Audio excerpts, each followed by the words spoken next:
Vote অবশ্যই এবছরের মধ্যে এই 2025 সালের কাছে হওয়া উচিত বলে কেয়ারটেকার সরকারকে আমরা দাবি করছি এবং দাবি করে যাব।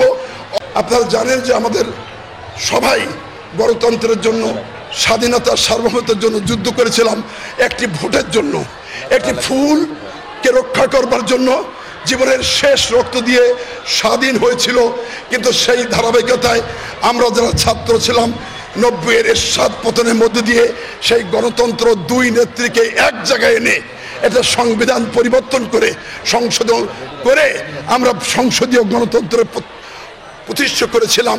দুই নেত্রী একসাথে হয়ে আমরা মনে করেছিলাম এই ধারা অব্যাহত থাকবে, কিন্তু 8 সালের পরে এই ধারা আজকে স্তব্ধ করে একদলীয় বাকশাল কায়েম করেছিল বলে দেশের কোনো ভোট ছিল না, গণতন্ত্র ছিল না, স্বাধীনতা ছিল না, সার্বভৌমত্ব ছিল না, সার্বভৌমত্ব হুমকের মুখে ছিল।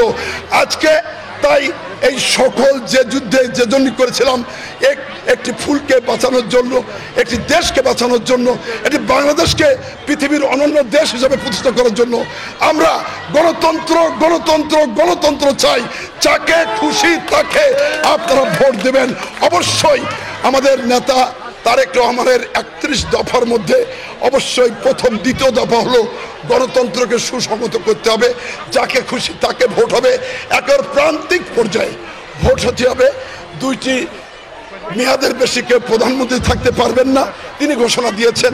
আমরা তাই মনে করি সেই ভোট অবশ্যই এবছরের মধ্যে এই 2025 সালের কাছে হওয়া উচিত বলে কেয়ারটেকার সরকারকে আমরা দাবি করছি এবং দাবি করে যাব।